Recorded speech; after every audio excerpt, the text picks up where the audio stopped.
Ladies and gentlemen, boys and girls, welcome to episode 30 of the Locker Room Live podcast. That's right, 30. Boys, we made it. We're here. The new year. Can you smell it? New, fresh 2026 air. We're breathing it all in. We got so much going on in life, in hockey, the hockey world. What are we doing out there? My boys, Owen Baker, Logan Kuvo. It's been crazy since the start of the new year. It's been running around. Frankie, I remember when it was October and we were planning episodes, things we have to do, and it literally seems like a blink of an eye, it was gone. Frank said it sometime last year too. Once you get to October, the year's practically over. So we're here. We're in 2026. It's crazy to say that, but it's awesome. We have some really, really cool things on tap that we have under a few layers right now, but it's exciting for all the brands. And yeah, it's been good and just a bunch of good episodes, a lot of good momentum into the new year. Yeah, it's great to be back right into the swing of things. Had a really nice Christmas break and had 2 weeks on the road where our team got to go to Tempe and I got to meet Frank. He came to both games. It was really fun. And yeah, just chugging along, back to school, back with the grind, the second half coming around here. So just staying locked in for that. And yeah. Are you guys big New Year's resolution guys? Because, you always hear this time of year, it's always like New Year's resolutions here and there. But I usually always do one New Year's resolution and I usually write it down, tuck it away. And at the end of the year, no, I can't. It's like bad luck. I gotta, it's something personal. So it's, I gotta bury it with the boys. Never mind, everyone. December, I'll tell you. But most likely I'll just tell you if I accomplished it or not. So it might just get buried. But no, life is good, boys. Back in the full swing of things, January. It's funny when you start planning this time of year, before you have a blink of an eye, it's already March, right? So it's the years just go by. Just trying to stay in the moment, just trying to enjoy a lot of amazing things happened last year for the Locker Room Life podcast. But like Logan said, we have a lot more coming up on tap this year. Most important things though, health, being able to enter this year, family's good, and those are the most important things. So definitely fortunate for all that. And yeah, a lot happening in the hockey world, a lot happening in general on so many levels of the hockey world. So can't wait to dive into it with the boys. What do we got? Before I get into my main topic, just a funny clip from the NHL the other night. Everyone's aware of Jordan Binnington and, he's a bit of a character, but the head coach was calling him in. They're getting ripped by Chicago. It was like 7-3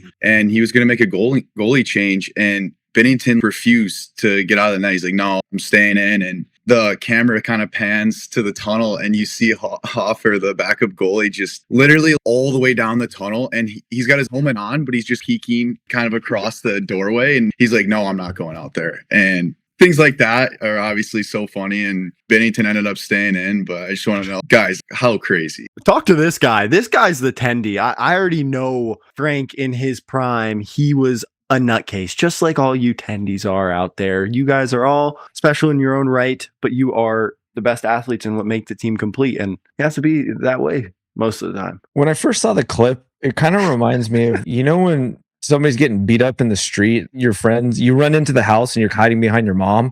And then the guy's mom comes and says, hey, what happened to my son? Your son was part of it. And then you're kind of peeking around the corner. You're trying not to be there, but you are there, trying to find out what the situation was happening so you don't get in trouble. That was my first gut reaction. I thought it was hilarious. No surprise from Binnington. He's a guy that his ego has defined him, but also, he's a gamer. And also, what I respect about it is he wasn't shying away from it. He's like, nope, I'm right here. I'm going to see this thing through. So I thought it was fake. I was laughing because the fact that that's happening in an NHL game, especially the coach is literally, you can read his lips saying, where is he? It just made it even better. So iconic moment. My topic for today is the World Junior Breakdown. And obviously what an amazing tournament it was. This was the first time in 13 years that Finland, Canada, or the US weren't in the gold medal game. So pretty crazy to see. And congrats to Sweden taking home gold, Czechia silver, and Canada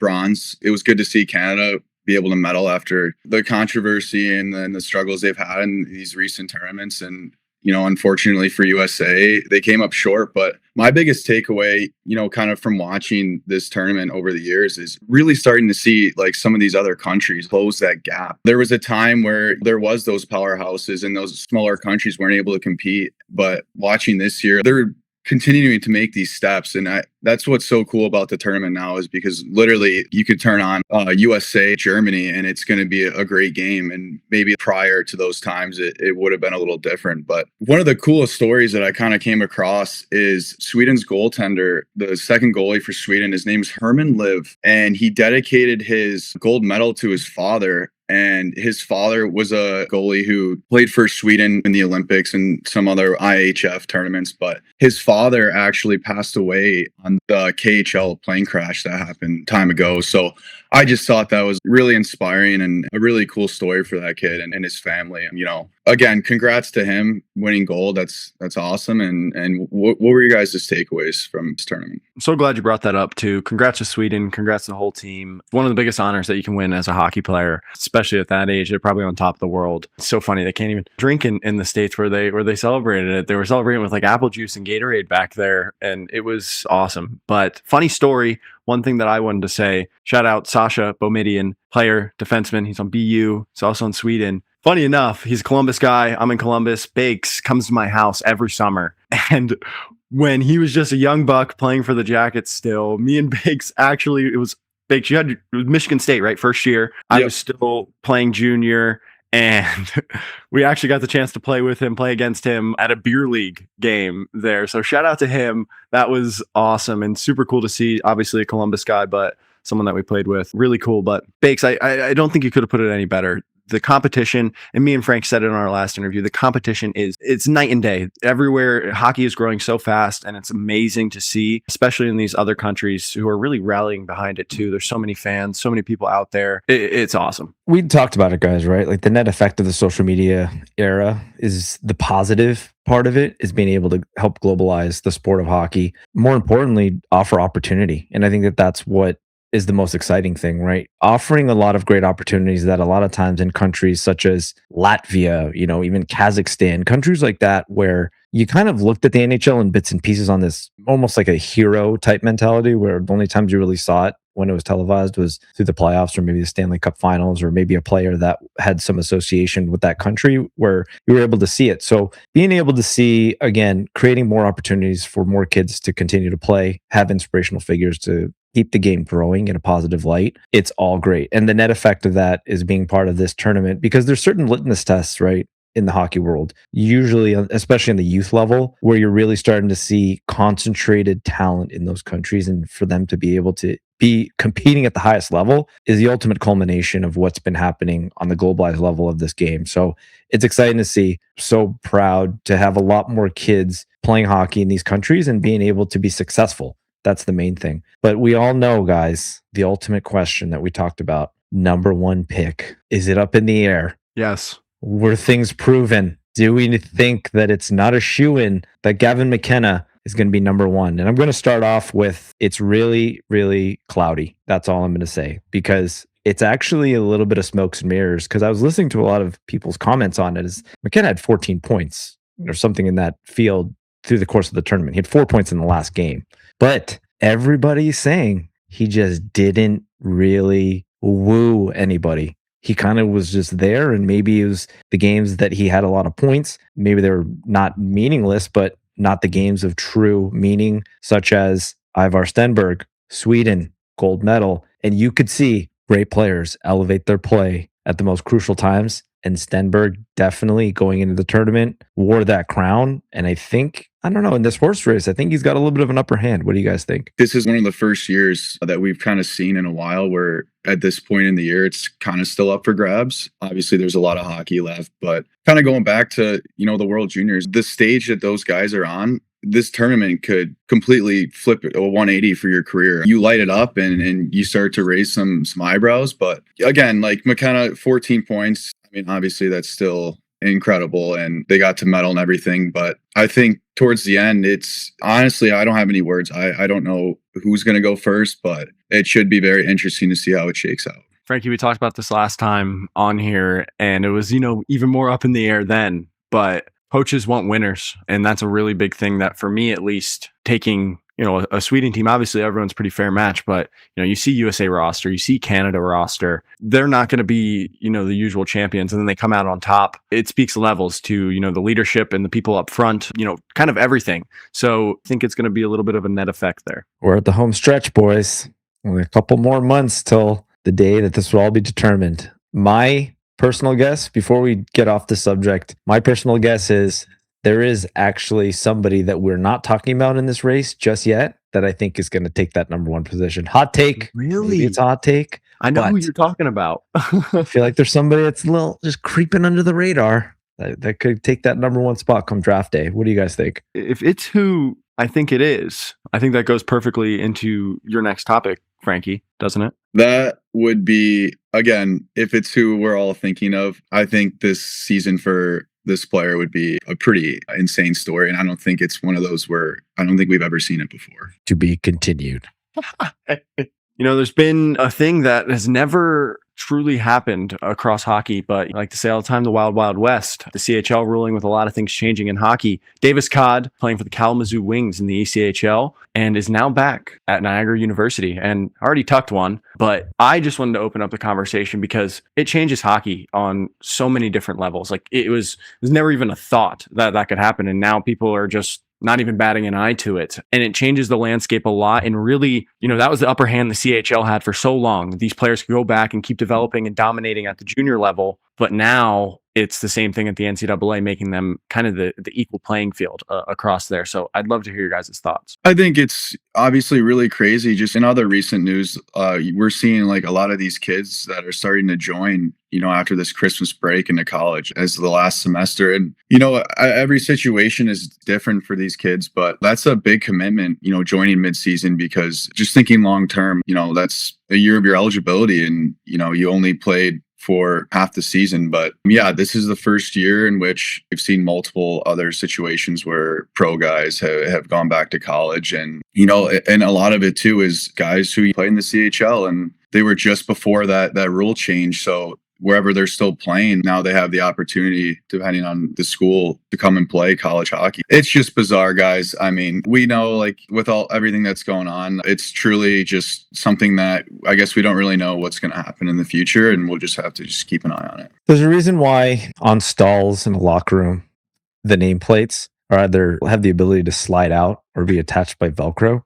For a reason such as this, guys. This is crazy. I know it's been circular in the hockey world, but if you really think about it, and we laugh about it, but it literally is unpredictable. A player that is playing, and might I add, Owen Baker's playing at Michigan Tech right now, this is something that nobody's spot is safe. And there's a lot of different factors that I kind of think about it too, is the business of the NCAA, right? Hockey is a business, especially at the NCAA level, especially with all the recent changes, with the emergence of NIL. The ability to offer the best environment for a student athlete is such a big part of it, making that huge decision to go there. But then adding on the fact that a guy could fall out of the sky that's already you think is not even on the radar and moved on to the next level is like, just kidding, I'm back. Or it's crazy to me because is it fair? I don't know. It's not for me to say if it's fair or not, but I think that there has to be some kind of guardrails here going forward. I'm not a rules maker, nor am I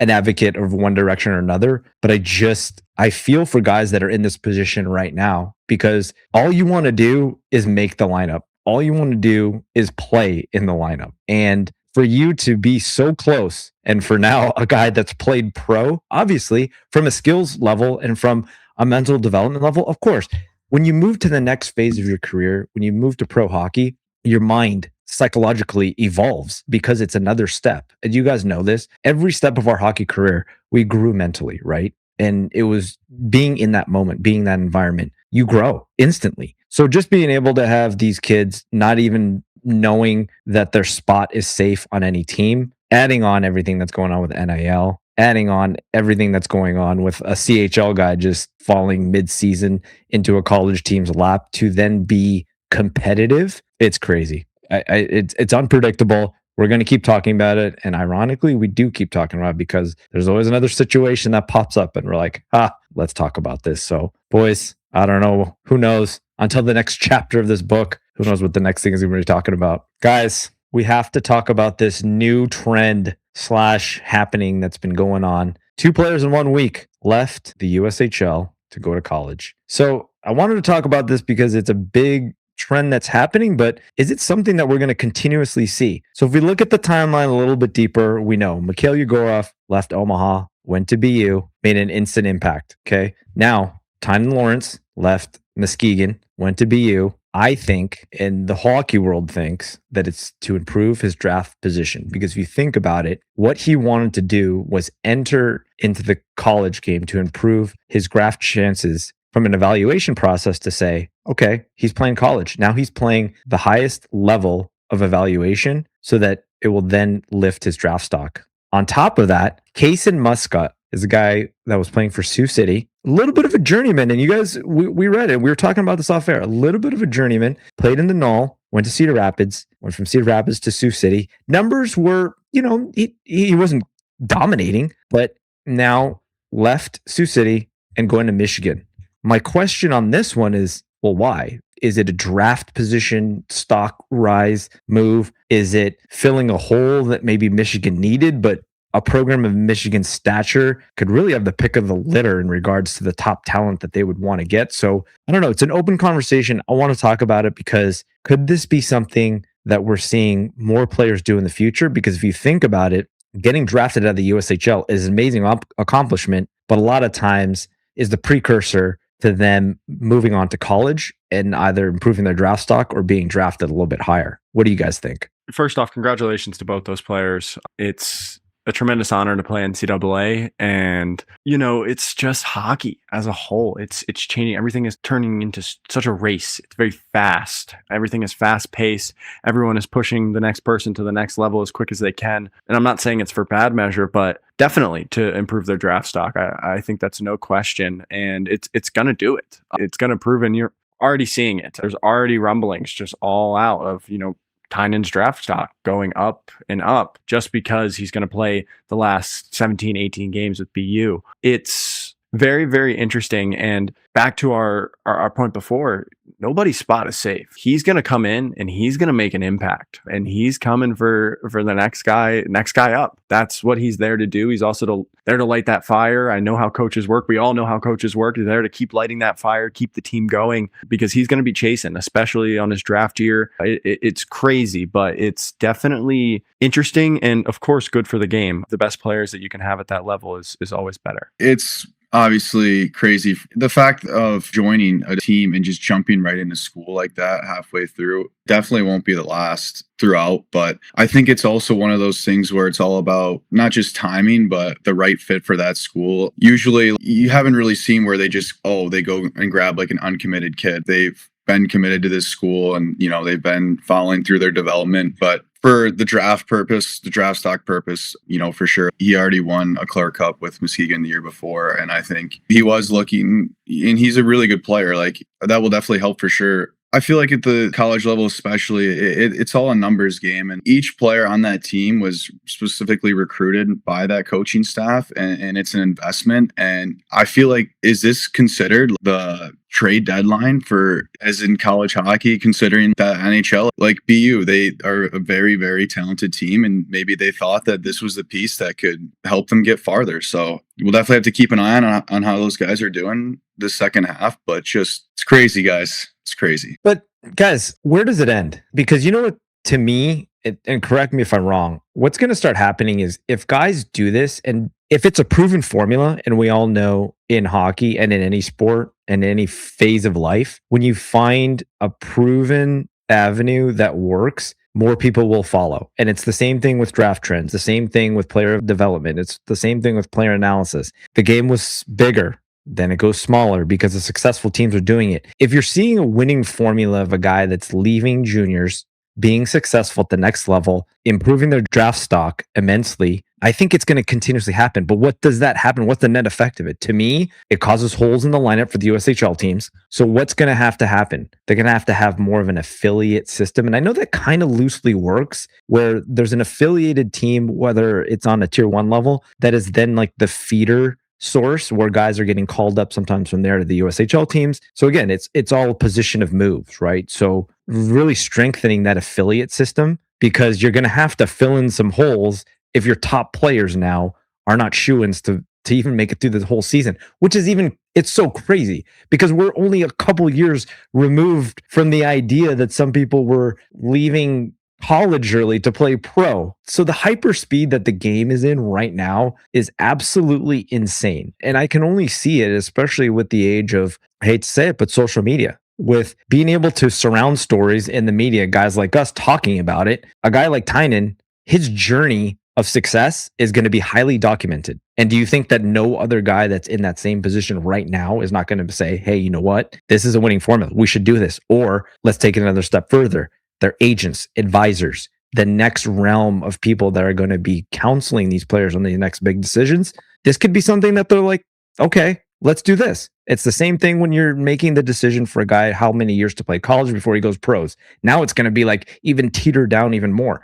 Well, play a couple years of juniors, then just jump up to college early. So insane. I just don't know where it ends. You're so right. And I think the point that Bake's made of like a trade deadline, you could just have college teams who make the tournament and sign pro guys or stud junior guys and just bring them in for the tournament and just win. Like that's like, you're right. Where does it stop? Where is there guardrails? Where is there certain things? We're all winner. We all want to be winners. And I know that's going through some coaches' heads. Like, oh, if we make this decision right, we could pull them in right before we make the tournament. And that's going to be a thing that is prevalent if there's not guardrails on this. And I'm calling that now. So it's just very interesting and great topic to talk about. Guys, super excited about the interview. We have John Osei-Tutu, co-founder of O.T Sports Group. So amazing to have him on. Friend of the Locker Room Life family. Obviously, connections with Pat Bedell, who is also at OTSG. But it was just amazing to hear his journey as a player, which then transitioned into being a lawyer, making that transition into wanting to be a sports agent. And I'm not going to ruin it, but there's a funny story with his nephew and kind of his first quote unquote client. It was kind of in the stars for him to be a sports agent. But more importantly, having an agent and picking the right agent, especially for players out there, is having somebody that will care about yourself more than anything. It isn't just a transactional relationship. It really is somebody who's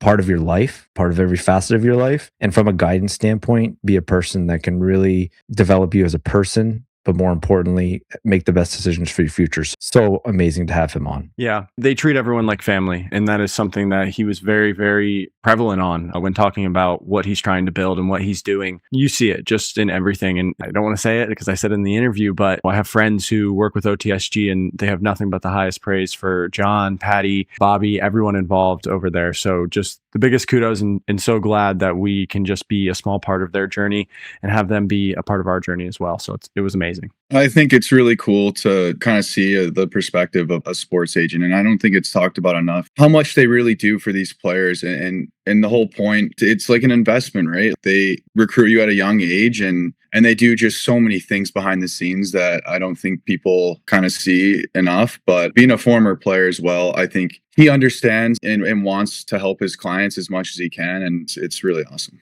Without further ado, John Osei-Tutu, O.T Sports Group. Hope you guys enjoy. Ladies and gentlemen, welcome to another episode of the Locker Room Life podcast. Honored to be joined by the co-founder of OTS Sports Group, John Osei-Tutu. Welcome to the show. Honored. Can't wait to dive into it. Thank you for having me. So like we do with every guest on the show, we dive into the hockey journey. When did you fall into this lovely sport? We all love hockey. It's funny because every time I do one of these, question comes up. So I feel like I've told this story a lot of times, but Jesse and Terry from the Mighty Ducks, there were two black kids in the movie, and I didn't realize it was unusual for black kids to play hockey because of that. So yes, representation matters. That is an example of it. But I said to my mom, like, yo, this is really cool. I want to try it. And I grew up on Long Island in Freeport. There's a bubble here. It's known as the Bubble. There's a rink downstairs from where I had karate lessons. My mom was like, let's go check it out. And I fell in love with it. And I have been pretty much obsessed with hockey since I think that movie came out in 1992 and I was born in 1988. So in the game and hoping to stay in the game forever. It's so so awesome. And I love that story. Where did youth hockey take you? Where did you start youth hockey? So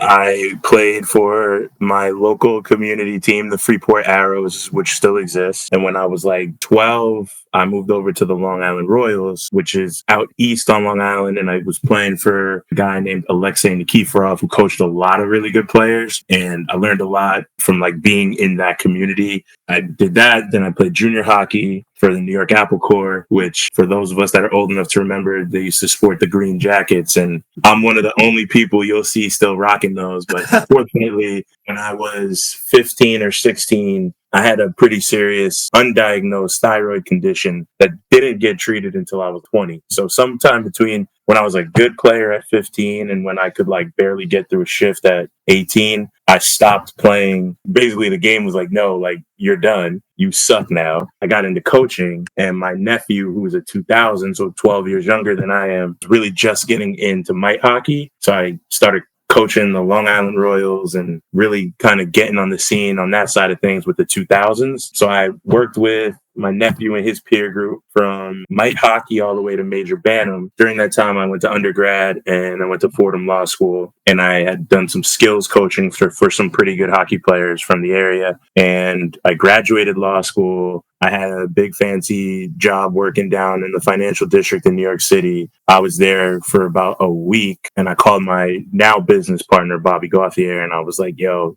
this is not what I want for my life. I think that we should start a sports agency. And he was like, what? All right. What are we going to do? And we spent the next 10 years, almost to the day. We actually launched OTSG on January 1st, 2016. So you talking to me now, like literally 10 years in the game. And it has been one hell of a journey. And I'm really excited to see what happens over the next 10 years, because I know there's a lot of people out there that did not think we were coming even close to as far as we've taken it. And I feel like we just scratching the surface. So That's awesome, man. And I have to ask, I have to rewind it a little bit, because anytime we have anybody that played in the Met, especially for the New York Apple Corps, because junior hockey, that's kind of the birthplace. Anytime you think of like early junior hockey days, playing in the Met, and Logan's dad played in the Met, I'm sure he's going to talk about that as well. But I wanted you to talk about junior hockey at that time, because we have a lot of that younger generation. Juniors has changed so much, and especially that league, RIP, doesn't exist anymore, but kind of shed some light on what the hockey was like in that league at that time. So, the rules have changed a lot too. If you remember, back in our day, the good 15-year-olds played junior hockey. So even as recently as like Jack Eichel played junior hockey at 15, he played for the Boston Junior Bruins and what is now the NCDC. Charlie McAvoy did that at 15 years old. A lot of good players. Jeremy Bracco did that at 15. But you used to have the grown men, felt like at the time, like wife and kids. And then here you go, like you didn't even start 10th grade yet, and you're walking into camp. But it was the trenches, man. Like the rookies didn't even have a seat on the bus, all of that. But it was a grind, but some of the best years of my life. If I could do it all again, I'd do it twice. Man, I hear so many stories from my pops about the Met and playing the infamous Apple Corps. That is, Rob Scuderi was on the team when he played against them, and they absolutely pumped them every time they played them. But to your point, my dad was 15. He went and played for the New Jersey Rockets, and it was the Wild West, even more than it is now. Bench clearing brawls left and right. It was nuts. But I wanted to ask, throughout, youth and coming up through that, who was someone that like inspired you to do all this? Of course with hockey, but then, after this, just a guiding light, someone who was there to get into the agent business. I mean, when I was 13, my father's from Ghana, he's a psychiatrist. And, he used to tell me all the time, like, Kofi, you may not make it to the NHL, but you can be the doctor for the NHL, or you can be a lawyer. And he was right. I literally now am a lawyer for guys in the NHL. At the time, I wasn't trying to hear that. I would say there's a lot of people in my life that, inspired me to do this. But I think that if you want to like be real about it, when I was a law student and even an undergraduate student and I was coaching really good players, what I saw happening was a lot of guys that I was close to, guys that were my age that went through the system, or the guys that followed up. They had these agents that were grabbing them as young as 14, 15 years old, and they really weren't doing anything. And I'm watching in the background and I'm like, damn, like this dude is an agent. that guy? Okay. I'm not going to name names, but there's somebody, he's now a competitor of mine, who at the time was representing a kid that I coached. And I asked him a couple questions. I was just like, hey, like, I'm just trying to learn a little bit about what you do. He was like, yeah, sure. Like, set up a call. So I get on the phone with him. I hit him with 1 or 2 questions. And then the third question, I said, do you guys have any additional revenue streams beyond the 3 to 5%? And this dude literally hung up the phone. He was like, you know what? You might be a competitor of mine one day. I'm hanging up.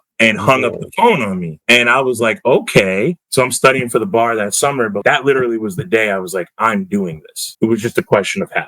Like I said, I'm not going to name names, but I hope he's listening to this because I wonder if he remembers that. That's amazing. And I know if he's listening, I know he's mad as hell he hung up the phone because had he just answered the question, like I might still be a securities lawyer in New York City. But whatever, all good. Happy with the way it worked out. That's amazing. That's amazing. So, and that's a great point. I mean, your mindset in starting OT Sports Group, you had a vision in mind of why you wanted to be different. Kind of talk about your mindset and your mission in, building with Bobby. Yeah, I mean, I'm not going to sit here and tell you we're trying to reinvent the wheel. As a coach, I worked around a lot of really good coaches. And there's one guy, I will give him his flowers. There's something I picked up on him. Vinny Smith, he's now with the Woodbridge Wolfpack. He was with the Gulls and he was with the North Jersey Avs before that. One of the things, he coached my nephew Ross and several other clients of mine. But one of the things that I always appreciated about him as a coach was he made everybody in the room feel important and valued. Whether you were the kid that barely played or you was the guy who was on his way to the USHL next week, everybody was bought in. He had this family cultish almost mindset. And I feel like, let me also say, Bobby was working with Vinny when he and I teamed up. I do think that was one thing that we adopted from his coaching style to our agenting style. I mean, with every client we take on, we really do try to like make them feel like we are really in the trenches with them. So it's not, oh, you're in a salary arbitration, and if we win, you're going to sign a $9 million deal. So you're important. But the kid that is on his second USHL team and can't get on the power play, oftentimes what happens to that kid is the person that's representing them isn't seeing dollar signs, so they're not picking up the phone. No, we really are rocking with you. If you're a part of this, if you're a part of this family, we're going to treat you like that. And like nobody is messing with the family. So I would say that is like truly the ethos of what this is. Separate from that, we're real hockey guys. I don't have a resume. I'm not going to sit here and tell you like I played in the league and whatever. But like we know the game. Everybody that we work with is legitimate. So if we're giving you feedback as a player, we mean it. We're talking to a team, you should draft this guy. We're going to tell you why and the reasons why. Like usually people that have worked with us, at least at this point, are like, okay, if these guys are telling us this, yeah, maybe we see it differently, but we'll respect it. And oftentimes in this sport, I think you will encounter a lot of fraudulence, and there ain't none of that over here. I was going to ask the next question of, the relationships that you have with your players, but you summed it up perfectly there. And a good friend of mine, Scooter Bricky, just has nothing but the highest praise for you and OTSG beyond the ice, beyond the contract negotiations. Like it's so much bigger than that. And Patty's the same way. He was the same way with me. It's just so awesome to see. And it's the right people that are growing the game. But to that side of, the contracts and, money and things like that, you guys have a great emphasis on building the brand of these players, just the development of everything, NIL, just branding in general. How do you guys approach that? So hockey is definitely a blend in culture, right? Like it's like, don't stand out, don't be an individual. I just saw like Perek was getting cooked for some comments he made during the World Juniors. I actually respect the way that he handled it. He owned his part of it. But I think that there are individuals in this game, especially as the athletes get younger, that do want to separate themselves and want to have an individual identity while still being woven into the ethos of the team and making it about the common goal. Not every player we represent wants to be out there and doing the marketing and all that, but there are people that do. And there's people that have things that are important to them, like for particularly like James Hagen's, like we just did that Hagen's Helpers campaign with Feeding America, which I appreciated that you guys highlighted, by the way. So that was a great look. Thank you very much for that. But like that's something that's important to him, and it might not be important to the next guy. But if it is, we have, I would call it the business acumen and the intelligence and the resources and the reach to go out and make things happen. If that's something that the player wants, maybe it's because we are very New York centric and a lot of us have had careers outside the sport of hockey. The Rolodex is sufficiently robust that we can make those things happen. And then from there, it's just about executing the plan. And that's why I was very happy for Pat Bedell to rejoin the group. I don't know if you know, Pat, back in the day when he was your age, Logan, he was my intern. He was a almost like day 2 guy at OT, and he left, but we'll leave that there. But he's back. But this guy from a marketing side is elite. We're just super happy to be able to learn a lot from him and what he's been able to do representing influencers on the marketing. And we try to take this to a whole different level here. That's amazing, John. And one thing I did want to talk about is the agent-player relationship. And it's not just everything that we see. Being an agent and a good agent at that, I want you to kind of dive into, people think, yeah, it's just about contract negotiations. It's just about the P's and the Q's, but it really isn't. You are ingrained in their life. You are somebody that is trusted within their family and part of their family. So kind of talk about that relationship that all the people don't know about, that you're really fully ingrained with this player on all levels, the good, the bad, the ugly. And it's the best thing about having a great agent like you. I think that's like everything, because I think that you could look at this business one of two ways, and I don't mean to be so binary, but when I get my taxes done, right, I just take the file and I bring it to my accountant's office that I see once a year, and I'm like, yo, please don't mess this up for me. He's like, all right, got you. And then I pay. But when I go to the barber shop, I'm 37. I've been with the same barber 30 years. So, we're chopping it up. This is like a therapy session. This is like dating advice. This is like, everything. And that's how we've approached this. So I know that's not how everybody does it, but if I know for a fact my barber is not going to have me looking messed up because he cares about me, we have a bond, and it's the same thing on this side. And I'll give you just one anecdote. A young man that I represented for a long time who played in college. He went in the transfer portal, went to a big time program, played pro hockey, and has since left. At that point, like, it's done, right?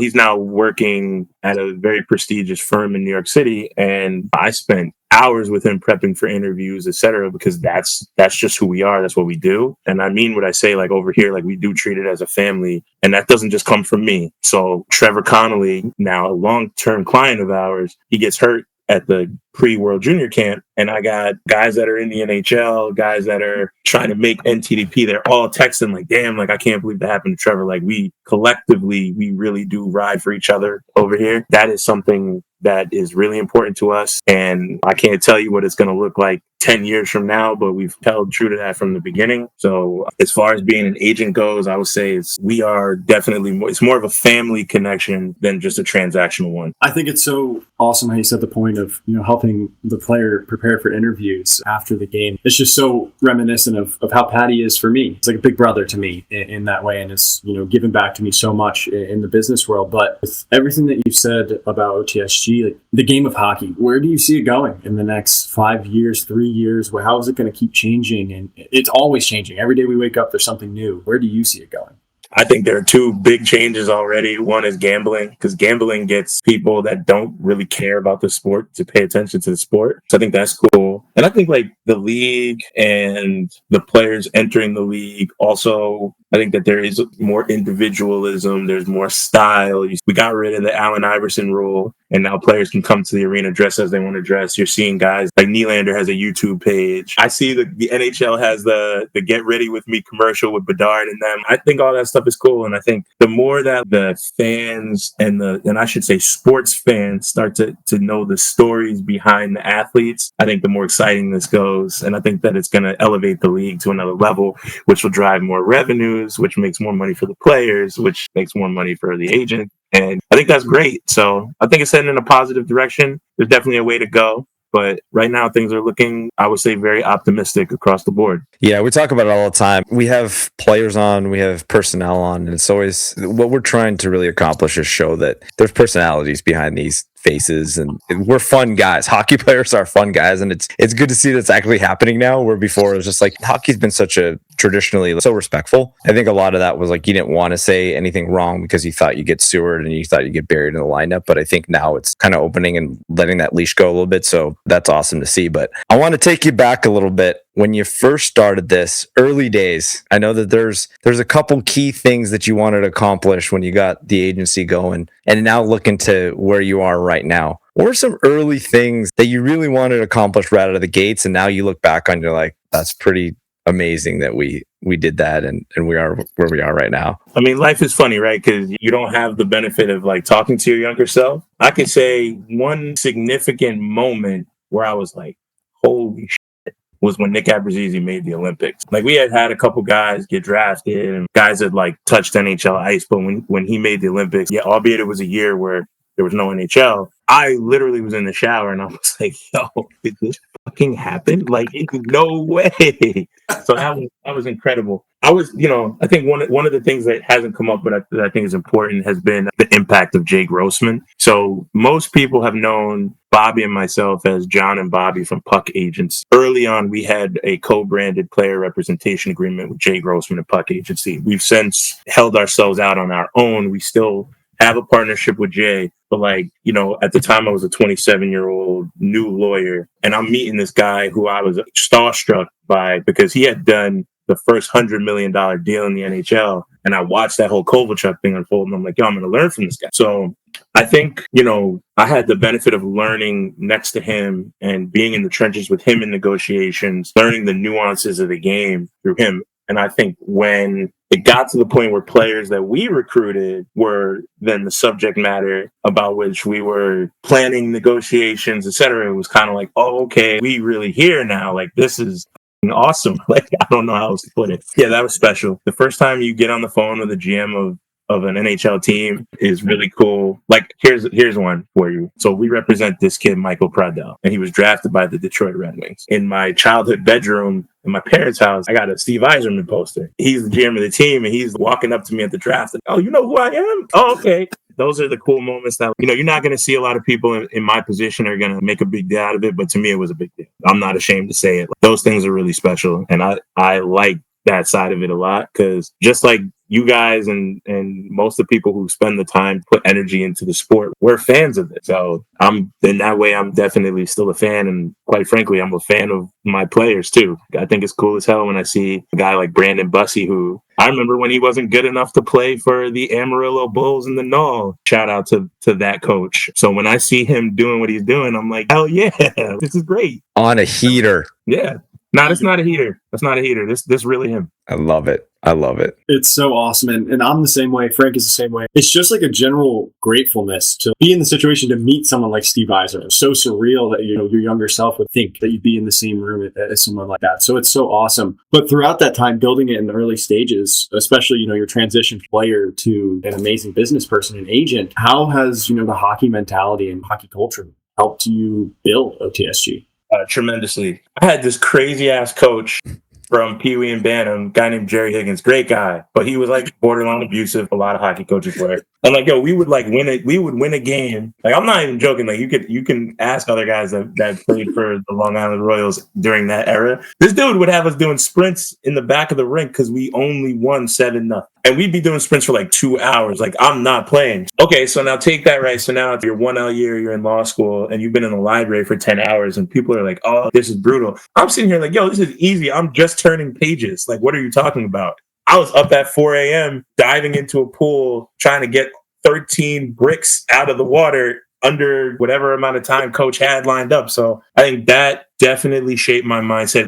A lot of hockey players get pushed really hard. So the lengths that you can go to if you have to accomplish something. And there was a guy, Sam Wood, he's no longer in the agent business, but I worked with him. He was Jay Grossman's number 2. And he said something to me years ago, and I say it all the time. Like, you could ask Patrick, like, how often he hears me say this. And I stand by it. It's like, yo, if your job is to get the puck out of the zone, then get the puck out of the zone. And if that means we trying to get a player, so we got to get on a plane, fly into Calgary, and then drive through a snowstorm to get the Swift Current and then back to Medicine Hat for the World Under-17s. I'm like, yo, we're doing that. And it's not like, nah, whatever, we'll get the next one. No, we're going for it. That attitude has been part of the reason why we've had the success that we've had. I love that. It's just so indicative of the player's mentality that never... It's the part of hockey that we love, and we talk about the life lessons and the life tools that it teaches us, and we take that into every facet of our life and business now. So that's such an important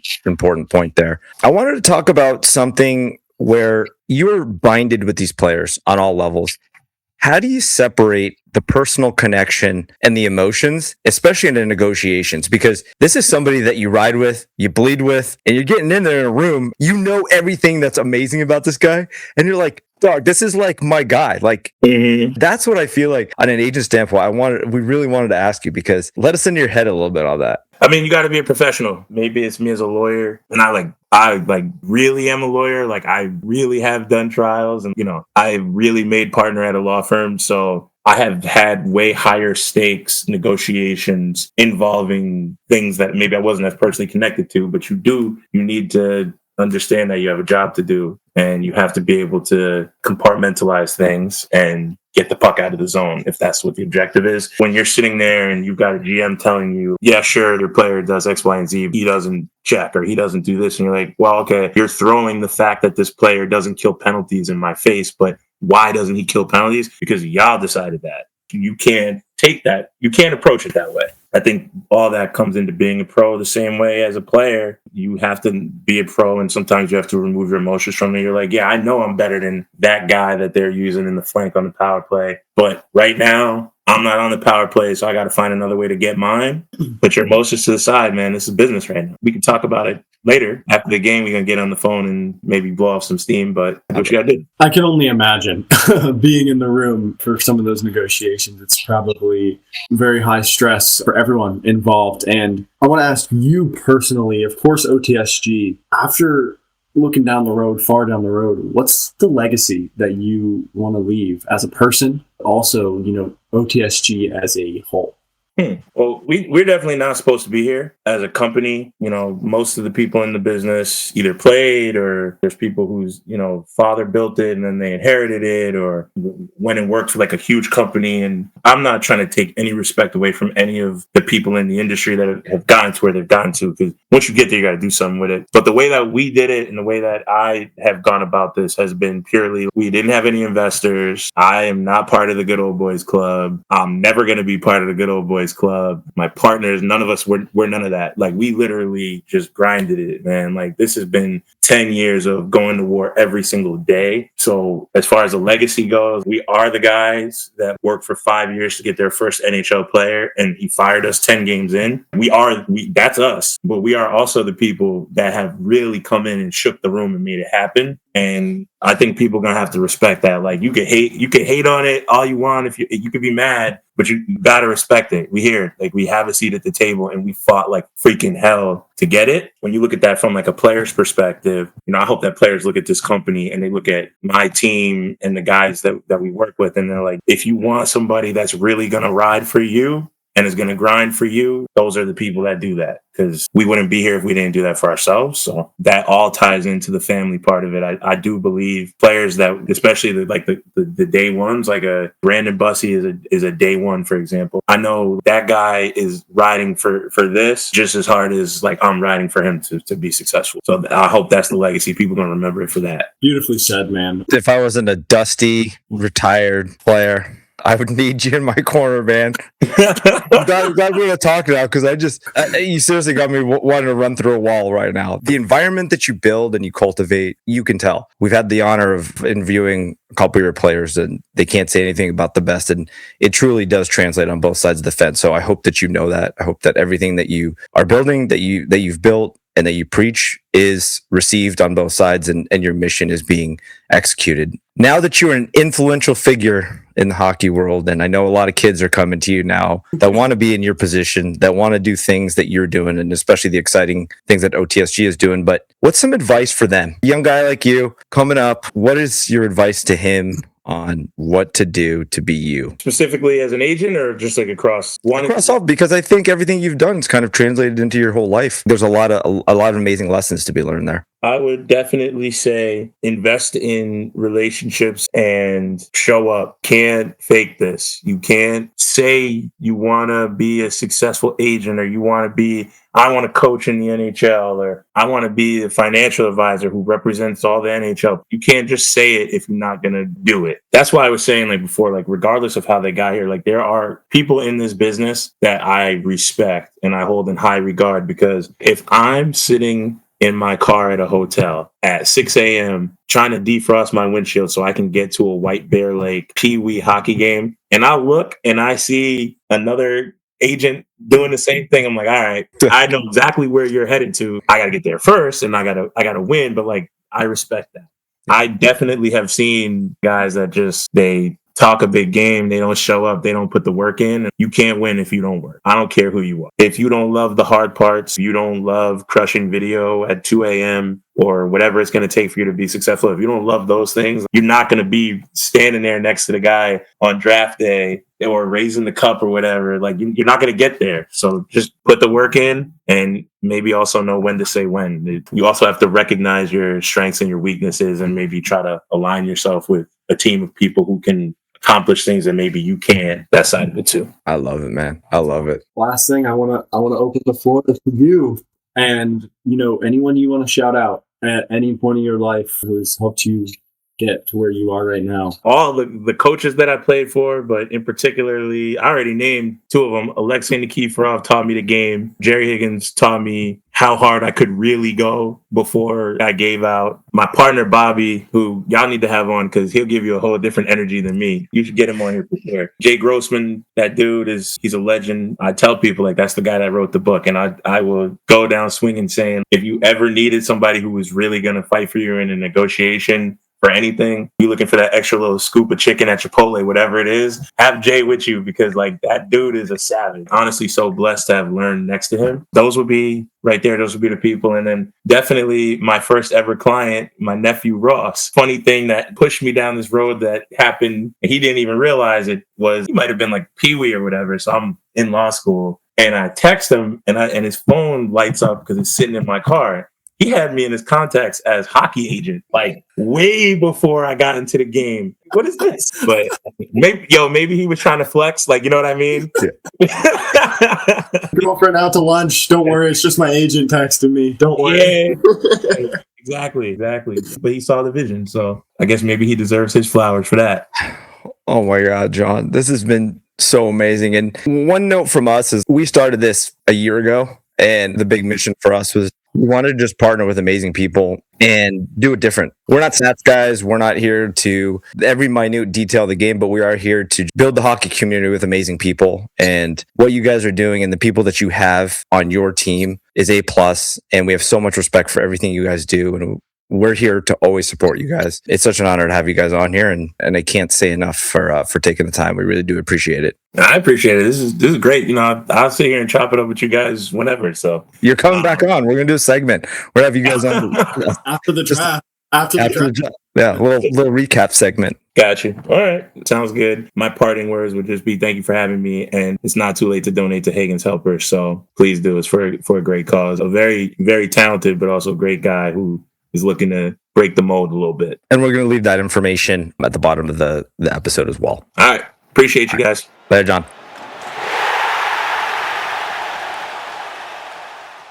Thank you so much for John joining the podcast. Like we said, and I hope you guys took away from this, it's about family. It's about caring for people, and it's about being genuine. And I think at the end of the day, the care, the love, and the respect that they have for their players, there's no reason why every sports agent cannot be the same way to their players. But more importantly, I hope you guys know the best at OTSG. So players, listen up. I have nothing but the highest praise for all of them. It's just so amazing to be able to sit down and talk to him and understand, the family aspect is so important to not only him, but even his clients. His clients they're the best friends. It's an important decision that you make in your life, and they're your family for life. And that's just how it goes. So thank you, John. It was a pleasure. A really great story. And thank you so much for coming on. Just kind of going back to what you guys said, the relationships that you build throughout hockey, they just last a lifetime. And with him and with those agents, they're like a mentor in a way, and they're willing to do whatever you need. So